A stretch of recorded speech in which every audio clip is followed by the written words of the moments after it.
See, when I was young and I told people I wanted to be a doctor, a lawyer, a fireman, a police officer, first thing they said, you can't do it. You're gonna be dead or in jail by the time you're 18. Tyrone Flowers grew up unwanted and poor in a Kansas City ghetto. He spent his entire childhood fighting to survive.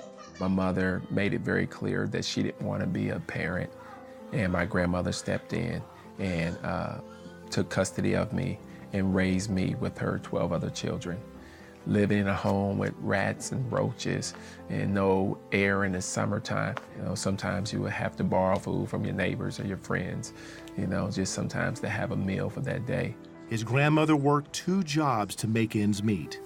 Tyrone was left in the care of his aunts and uncles. Basically, my parenting came from teenagers. So at an early age, I was exposed to drugs, sex, alcohol. I can remember getting high at the age of 6. Everything that they exposed me to, I wanted to be because I thought that was success. I thought that was positive.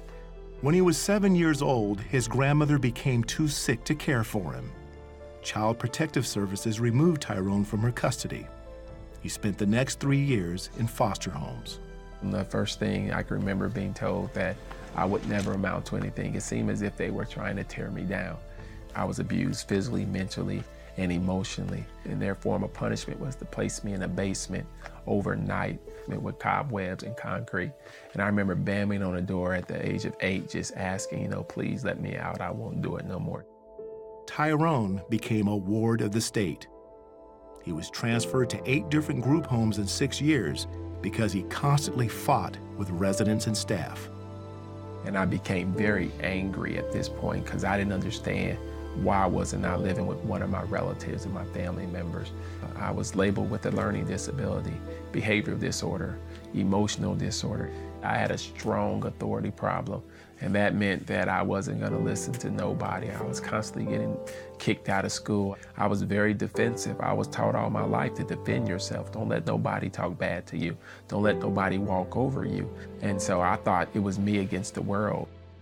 The one bright spot in his life was his ability to play basketball. At 17, he was even offered 3 college scholarships. But one day he got into an argument with a teammate off the court that changed the course of his life. I threw up my guards thinking we were gonna fight, and he pulled out a .357 Magnum and shot me 3 times. I just thought, you know, okay, I'm just gonna go to the hospital, they're gonna patch me up. I was just trying to be strong and saying everything's gonna be fine, you know, I'm gonna heal, then I'm gonna get him back. But a bullet had struck Tyrone in the spine, and he was paralyzed. He was told he would never walk, much less play basketball again. For the next 2 years, he plotted his revenge. I have to get this guy back, and I was blinded by that. I just couldn't wait till I got through the healing process so I can plan to either kill this guy or put him in a wheelchair. And it was a 2-year process of trying to figure out how to get him back and not go to jail. During that time, he started going to church. For the first time, he saw men that he could look up to. Tyrone wanted to become a Christian, but knew there was something holding him back. Part of salvation is forgiveness. And I wasn't ready to forgive the guy that shot me so I can be forgiven by God. And if I wanted to have that relationship that I longed for as a kid, to fill that empty void, I had to go to God on his terms. That afternoon, Tyrone talked with God. God, I really want this relationship with you. I want it to be authentic. I don't want to be a hypocrite. And so I decided right then and there, I prayed, gave my life to Christ, and I forgave the guy that shot me. And then the next day I called him up on the phone and told him, I said, you know, on my end, I'm letting it go. Once I received salvation, I was really big on finding my purpose because, you know, I truly believe God saved us for a reason because I realized I couldn't use my body to be successful. I had to use my mind because I wanted to get out of poverty. He went to the University of Missouri and discovered that he was a natural leader. Tyrone earned a law degree and eventually started Higher M-Pact, an organization dedicated to helping at-risk urban kids in Kansas City. Now, when the kids I work with say, I want to be a doctor or a lawyer, I am that living testimony that they can do it. And I always tell people, only time you're disabled in life is when you're working outside of God's purpose.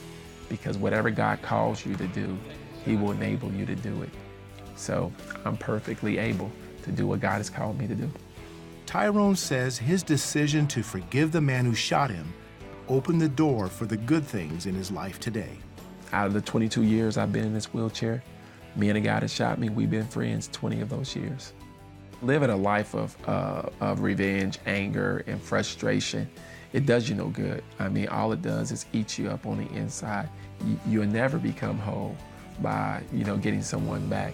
I mean, you become whole by accepting Jesus Christ into your life